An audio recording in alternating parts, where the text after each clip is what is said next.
must be Farmer Dell. I'm Alicia. Welcome to Parties by Patty. Pleasure to meet you. Patty said you had my harvest hoedown ready to go. Right by the counter. Please feel free to check everything out. Whoa! Y'all did an amazing job.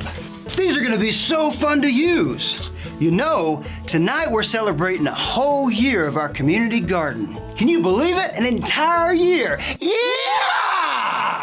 A community garden. Is that a garden in your neighborhood? I mean, kind of.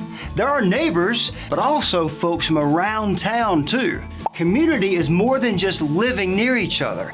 It means people sharing things together, like a community garden and other parts of their lives. The only thing I like more than farming is farming with friends. You know, it's so fun to grow together. And lately, we really have been growing together. All the garden members have been reading the book of Galatians and sharing what we're learning on our garden message board. Here, check this out. God loves us no matter what. And there's nothing about us, not how we look and not what we do, that changes his love. God invites us to have a special relationship with him and to be his children. We can accept the gift Jesus offers us by believing that the price he paid for our sin is enough, and we can choose to follow him. We are set free to do what God made us to do. Love him and love others. And it's God's Spirit that gives us the power to love. Talk about good news. Wow, it really is a Galatians celebration. You said it. I'm so glad Patty started posting about what y'all are reading every week. You could almost say that Patty planted a seed that grew, and now all of us are learning more about the good news. And speaking of seeds, that reminds me of Paul's final words to the Galatians. I don't remember Paul talking about seeds in chapter 6. Well, he didn't say seeds exactly, but check out what he did say in Galatians 6:9. You want to read it? Of course. Let us not become weary in doing good, for at the proper time we will reap a harvest if we do not give up. Galatians 6:9. There, did you catch that? A harvest! Yeah! You know, the whole reason a farmer plants seeds in the ground and fertilizes the soil and waters the crops and works so hard is for the harvest. That day when we get to enjoy the goodness of what we've grown and share it with others. Is Paul talking about farming? Or is this like the fruit of the Spirit, which I have learned is not actually fruit? Haha, you got it. Paul's not talking about actual farming. Paul is saying God is kind of like a farmer planting seeds, getting ready for something wonderful to grow. And he invites us, his children, to be part of the good that he's doing in the world. And did you catch that first bit? Paul tells the Galatians not to give up. Because let me tell you what happens when you give up on your seeds. Remember that community garden I told you about? Well, I thought my buddy Dave, the assistant librarian, was in charge of the tomato plants. And he thought I was. Whoops! So, after we planted those seeds, no one ever watered them or weeded them or checked on them. You can probably guess what happened. Without proper nutrition and environment, plants die and decompose. That's right. Those tomato seeds never even grew into tomatoes. And it's too bad. I was really looking forward to baking my blue ribbon tomato pie. May I make an observation? I know. It doesn't sound too appealing, but it's just one of those things you gotta try for yourself. I was not referring to the pie. It seems like farming with friends can cause a lot of problems. If you were responsible for the whole garden, the tomato plants wouldn't have died. I also noticed from Paul's letter to the Galatians that the people in the Galatian church were so different from one another that they had a hard time agreeing. It caused a lot of trouble. Hardly efficient. Yep, we humans can be messy indeed. It is true. Being part of a community, it can be a lot of work. And being part of a church can take some work too. But being so different from one another is part of what makes God's family so beautiful. And God is able to use each of us as members of His family in amazing ways. See, whether it's trusting God or caring for others, if we give up, not much grows. But if we stick with it, God is able to take what we have to offer, however small it is, and turn it into something bigger than we could ever imagine. I'm guessing you're not talking about giant tomatoes.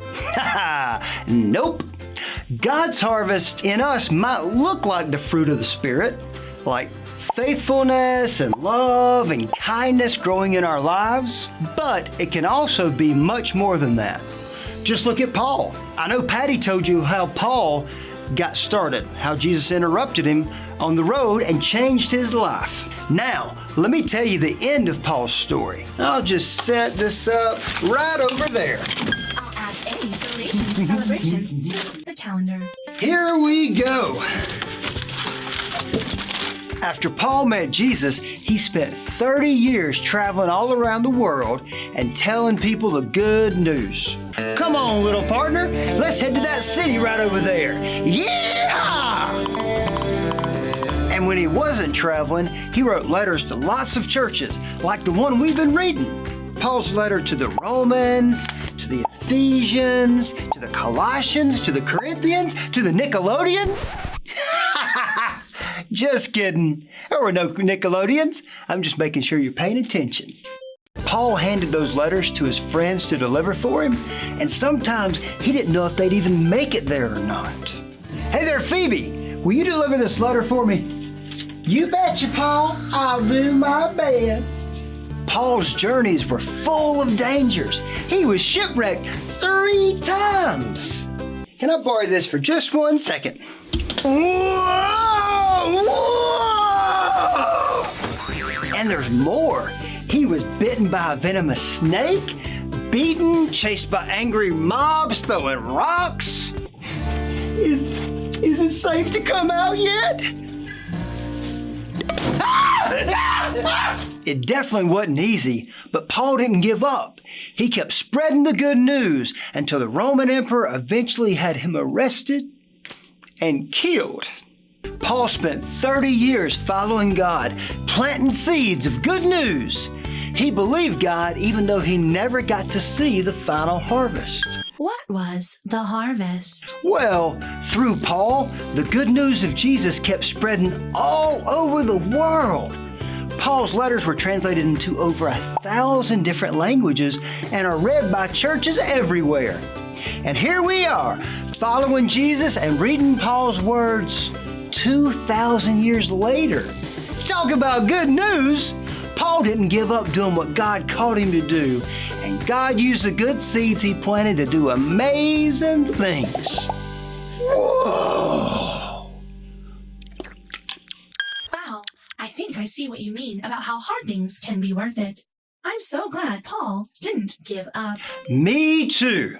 And there's more good news. When we trust in Him, God can use people just like us to spread seeds of good news too. Remember, the good news invites us to do good. Hey, speaking of seeds, I should probably be heading on out to the field for our harvest hoedown.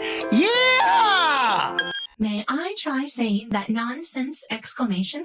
Go for it, partner. Yeehaw! I like the enthusiasm, but it's really more from the diaphragm. Yeah! I do not have a diaphragm. Good point. Well, thanks for all your help, Alicia. My pleasure. Thank you for letting me be a part of the final Galatians Celebration. Well, of course, little lady. So long.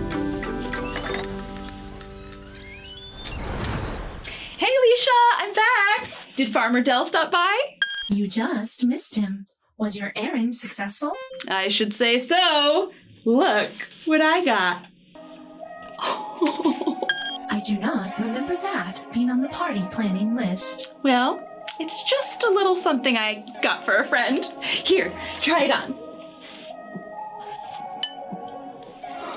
How do I look?